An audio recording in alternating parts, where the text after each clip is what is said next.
हमारे घर गांव दुनिया देख लो कि अगला गांव में चले जाओ बना चुना हुआ है। हमारा गांव देख लो, इसे मिट्टी का भी बारिश न हो तो पूरा पल्ली नहीं डाले तो सारा पूरा घर में पानी भर सकता है। सांसद जिन्हें हमारे क्षेत्र में कोई काम नहीं किया है, ना सड़क बनी है और स्कूल यहाँ पे बना है, उनके निधि से कोई काम ही नहीं हुआ है। हमें रोड चाहिए, लाइट चाहिए, रोजगार चाहिए और क्या चाहिए। हम लोग अपने आप चंदा लगा के यहाँ खड़ंजा लगवाया है, कोई प्रधान काम नहीं कर रहा है हमारे इधर।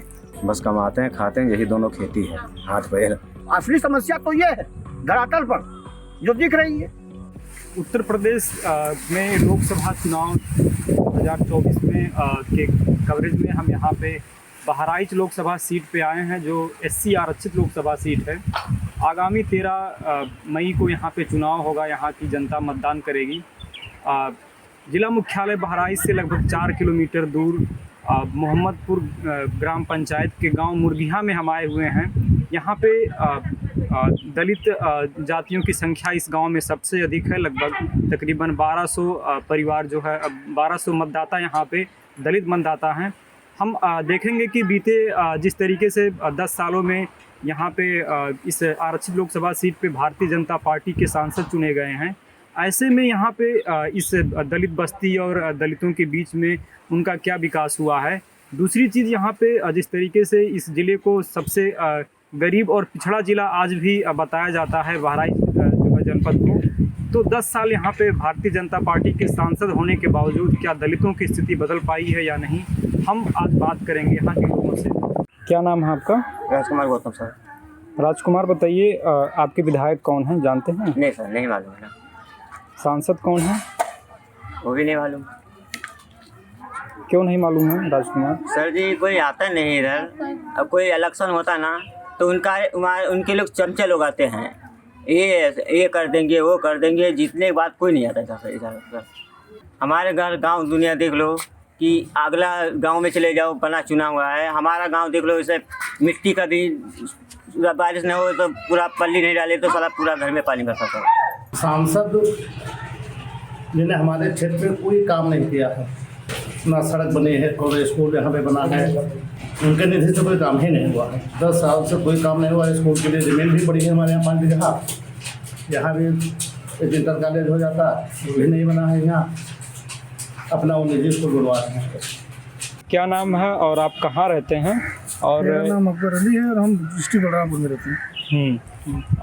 ये दरगाह शरीफ पे आप आए हुए हैं, कितने दिनों से आप आ रहे हैं और इतने दिनों में क्या बदलाव आपने देखा? सर, हम तो यहाँ करीब 20 साल से आते हैं और बदलाव के नाम पर तो कुछ नहीं देखा। दरगाह के अंदर जैसा था वैसा आज भी है। हमें रोड चाहिए, लाइट चाहिए, रोजगार चाहिए और क्या चाहिए। जो भी यहाँ बने प्रत्याशी हमारा, उससे ये अपेक्षा है कि सर जनता के बारे में ख्याल रखा जाए, उसकी सुविधाओं के बारे में ध्यान रखा जाए, शिक्षा चाहिए, अस्पताल चाहिए और क्या चाहिए।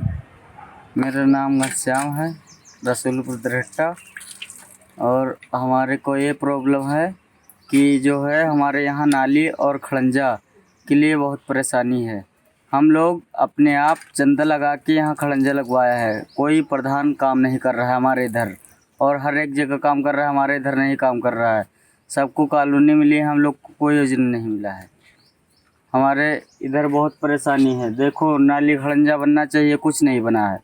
बहुत परेशानी है हमारे लोग को। 10 साल में कुछ नहीं होया है। हमारे गांव से जो रोड मेन रास्ते को जोड़ती हैं वो अभी आज तक जीवन में सफल नहीं हुआ। सारे गड्ढे मुक्त रोड हैं, मतलब सारे रोड पर गड्ढे हैं और हमारे गांव से कोई आने जाने का मेन मार्ग से कोई रास्ता नहीं है। और हमारे यहाँ स्कूल की भी एक समस्या है। हमारा ग्राम रसूलपुर दरहट्टा 4 गाँव का नया पंचायत है, जिसमें रसूलपुर में हमारे स्कूल बना हुआ है और हमारे गाँव से लगभग 1 या सवा किलोमीटर दूर है और छोटे छोटे बच्चों को वहाँ जाना बहुत मुश्किल पड़ता है।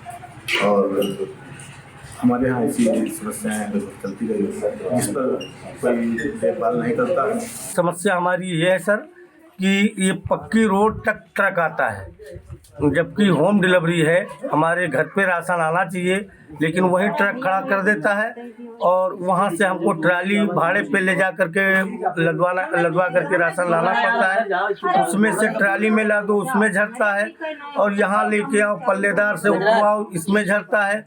राशन धीरे धीरे 10-20-50 किलो तो कम हो ही जाता है। कितना पढ़ाई किए हैं रोहित? जी हाई स्कूल तक हम पढ़ाई किए हैं। उसके बाद में फिर लॉकडाउन लग गया। उसके बाद में पढ़ाई छोड़ना पड़ा पैसे की वजह से। पढ़ना चाहते थे? पढ़ना तो चाहते थे, फिर पैसे नहीं थे ना। हाँ, पास में कोई सरकारी स्कूल भी नहीं था, दूर जाना पड़ता था। यहाँ पे स्कूल है सन इंटर कॉलेज, फीस भी महंगी है यहाँ।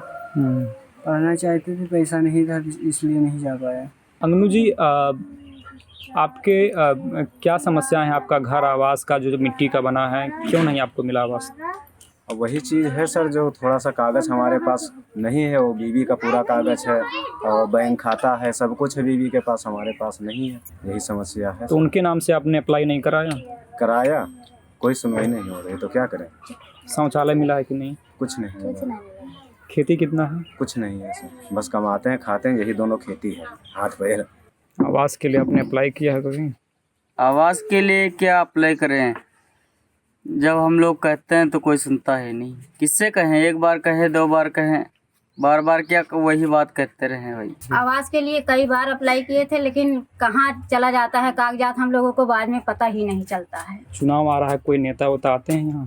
अभी तो मतलब इस बार अभी नहीं आए हुए हैं, लेकिन अगली बार कई बार लोग आए थे, ऐसा पूछ जांच करके चले जाते हैं, उसके बाद कुछ नहीं होता है यहाँ। कैसे परिवार चलाते हैं? सर मजदूरी करके चलाते हैं हम, क्या करें, कैसे मजबूरी है। सुबह दिन भर काम करेंगे, शाम को सीधा पानी लाएंगे, तभी परिवार चलता है। क्या काम करते हैं? लेबरी करता हूँ सर। कितना कमा लेते हैं? सर कोई अपने गांव घर में काम लग गया तो 300 मिल गया, नहीं बहरे शहर में लगाए तो 350 400। परिवार भर का हो जाता है खाने का? अरे नहीं होता सर, इतना महंगाई में कहाँ होता है, जानते हो। अभी सामान घर के लाया हूँ 500 रुपये का, झोले में दिखा नहीं है, इतना महंगाई है। चावल 35 रुपये किलो बिक रहा है कोटा का, आटा 32 रुपये किलो बिक रहा है। सर इतना महंगे में कैसे घर चलाए? मेरा नाम पूनम है और मैं 2021 में BC सखी के पद पे काम स्टार्टिंग किया था, और उसमें हमें सरकार 75,000 रुपये दिया था, मतलब लोन के तौर पे, और उसको अपना काम बढ़ाते हुए उसको वापस करना था ब्याज पे, कुछ 2% या 5% करके है, मुझे क्लियर नहीं है। तो अगर सर हम ये कह रहे हैं कि सैलरी हम लोगों को कभी मिलती नहीं है, पहले हुआ था कि सैलरी हर महीने आपको मिलेगी, तो सैलरी हम लोगों को कभी मिलती नहीं है सर। अगर सैलरी नहीं मिलती है तो हम लोग ब्याज कहाँ से चुकाएंगे? तो सर से मतलब सरकार से हमारा यही निवेदन है कि सर या फिर कर्जा को माफ़ किया जाए और या फिर हम लोगों की हर महीने सैलरी दी जाए। मैंने 2015 में शायद एक बार KCC के लिए आवेदन किया था, तो उसमें बैंक ऑफ बड़ौदा से सरायली से कैसरगंज में खाता था, तो हमने ट्रांसफ़र करा कर सरायली में करवाया था। तो उसमें हमसे मांगा गया था 10% घूस। वो हमने KCC की इसलिए चाहिए था कि खेती बाड़ी में थोड़ा दिक्कत हो रहा था, पैसे की ज़रूरत थी, तो हमने कहा KCC निकलवाते हैं, कुछ पैसे हो जाएंगे, खेती अच्छे से होगी। तो KCC में हमको 10% घूस मांगा गया, तो हमने KCC लिया ही नहीं। हमने कहा कि KCC हम देंगे नहीं, 10% घूस देंगे। बताएं प्रधान जी, क्या समस्याएं थी यहाँ? समस्याएं हैं, मेन समस्या तो ये नाले की है।